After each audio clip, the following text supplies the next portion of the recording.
بسم اللہ الرحمن الرحیم۔ میں پاکستان کے معزز اور مسلمان عوام کو سلام پیش کرتا ہوں۔ السلام علیکم۔ سب سے پہلے میں پاکستان کے ہر شریف شہری کا شکریہ ادا کرتا ہوں، اور خصوصی شکریہ پاکستان کے تمام ذمہ داران کا، خصوصاً field marshal Syed Asim Munir, chief of army staff, وزیر اعظم شہباز شریف اور پاکستان کی پوری حکومت۔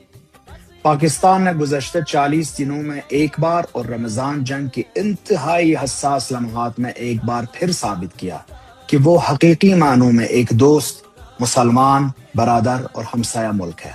اسلامیہ جمہوریہ ایران اور ایران کی بہادر، غیرت مند اور مزاحمت کرنے والی عوام 40 دن کے بے مثال مزاحمت کے بعد دنیا میں ایک نئی عسکری، سماجی اور سیاسی مظہر کے طور پر دوبارہ ابھری ہے۔ یہ بھی واضح کر دینا ضروری ہے کہ جیسا کہ میں پہلے بھی کئی بار کہہ چکا ہوں، اسرائیل نہیں چاہتا کہ یہ جنگ بندی کامیاب ہو۔ اپنی گھاس کاٹنے کی حکمت عملی کے تحت وہ فلسطین اور لبنان کی طرح اس جنگ بندی کی بار بار خلاف ورزی کرے گا تاکہ پورا امن عمل ناکام ہو جائے۔ لیکن ایران نہ لبنان ہے اور نہ فلسطین، ایران ہے۔ آج صبح ایران کے وقت کے مطابق 9 بجے سے اسرائیل نے ایران کی کئی اہم تیل مراکز کو نشانہ بنایا، اور ایران نے فوری طور پر میزائلوں سے اس کا بھرپور جواب دیا۔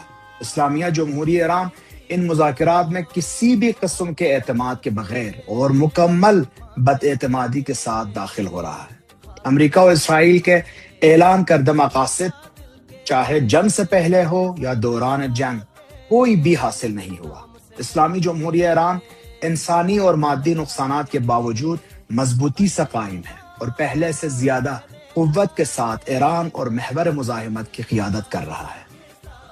ایران کی فوجی، میزائل اور ڈرون صلاحیت نہ صرف باقی رہی، بلکہ دنیا اب اس کی نئی سطحوں اور اسرائیل اور جدید امریکی طیاروں پر اس کے مؤثر حملوں سے واقف ہو چکی ہے۔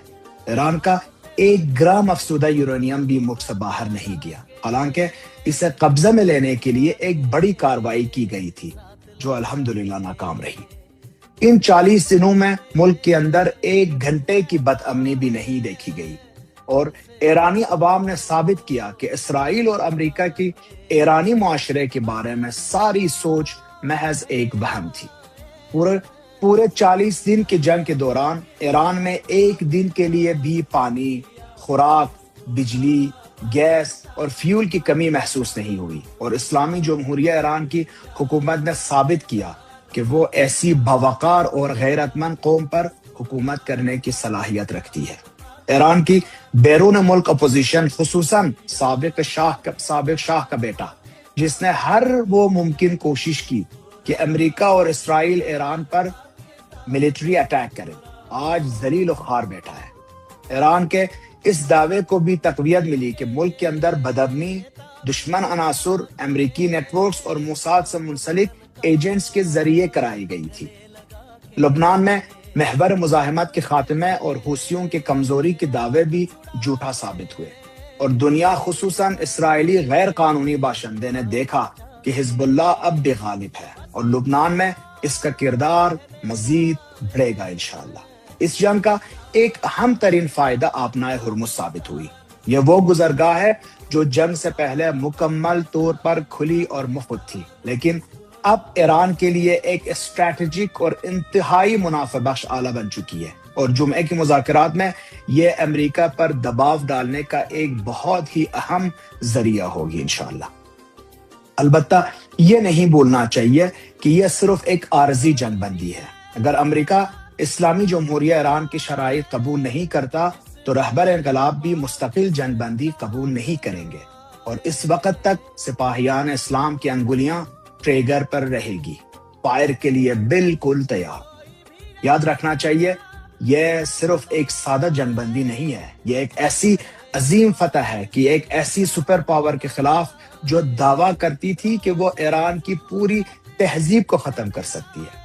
اور اگرچہ عسکری اور حکومتی لحاظ سے یہ ایران کی بڑی فتح ہے، لیکن یہ بھی یاد رکھا جائے گا کہ اسلام آباد میں جنگ بندی اور مذاکرات پاکستان کے لیے ایک بہت ہی بڑی سیاسی، سیکیورٹی، انسانی اور معاشی کامیابی ہے۔ یہ فتح ہم پر اور آپ پر، پاکستان کی معزز قوم اور ریاست پر مبارک ہو، اور اس شکست پر ایران اور پاکستان کے دشمنوں کو تعزیت پیش کی جانی چاہیے۔ اللہ ہم سب کا حامی و ناصر ہو۔